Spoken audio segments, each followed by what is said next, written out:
Pengine unaweza kujiuliza, tukifuta data zetu huwa zinaenda wapi? Katika enzi ya dijitali, kufuta sio mwisho, ni mwanzo tu wa kile kinachosalia.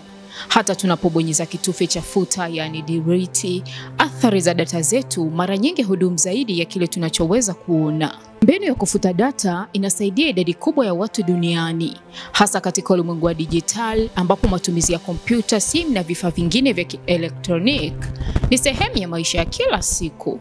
Kufuta data kwa usalama kuna manufaa makubwa zaidi. Kubofya tu kufuta haitoshi ili kuhakikisha kuwa data imetoweka kabisa.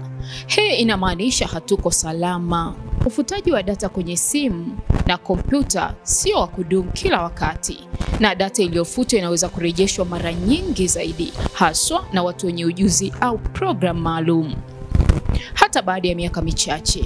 Ili kuhakikisha kuwa data haiwezi kurejeshwa tena, unahitaji kutumia njia salama za kufuta au uharibifu wa kifaa cha kuhifadhia. Katika ufutaji laini, unapohamisha faili hadi kwenye tupio au pipa la kuchakata, yani recycle bin, bado iko kwenye kifaa chako. Ni wakati tu utaondoa tupio ambapo faili imetiwa alama kuwa imefutwa, lakini hata hivyo inaweza kurejeshwa. Lakini pia kuna ufutaji mgumu. Baadhi tu ya zana na mbinu kama vile kufuta kwa njia salama au vipasua faili, kufuta faili mara nyingi ili kuhakikisha kwamba data haiwezi kurejeshwa kwa urahisi.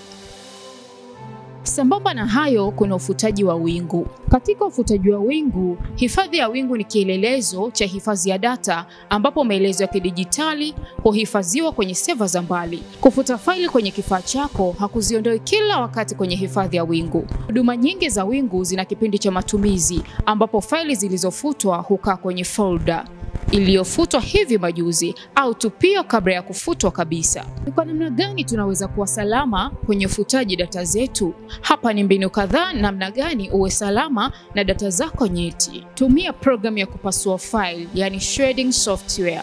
Programu za kupasua file zimeundwa ili kufuta file kwa usalama kwa kuziandika mara kadhaa kwa data nasibu. Hii inafanya kuwa vigumu zaidi kwa mtu yeyote kurejesha faili asili. Programu ya kuchakata faili hufanya kazi kwa kubatilisha nafasi iliyochukuliwa na faili iliyo na data nasibu na kuifanya iwe vigumu kupata tena, tofauti na ufutaji wa kawaida ambao huailisha faili kuwa imefutwa. Njia ya pili, unaweza kutumia zana ya kufuta diski, disk wiping tools. Zana ya kufuta diski hufuta data yote kwenye hifadhi kwa kubatilisha kila sekta ya kiendeshi mara nyingi na data nasibu, huhakikisha kwamba haiwezi kurejeshwa. Zana ya kufuta diski kwa usalama hufuta data kwenye diski kuu au vifaa vya kuhifadhi kwa kubatilisha mara nyingi kwa kutumia data nasibu na kuifanya isiweze kurejeshwa hata kwa mbinu za juu za kurejesha data. Ingawa tunaweza kufikiria kubofya alama ya kufuta kama hatua ya mwisho, ukweli ni kwamba kufuta data ni ngumu zaidi.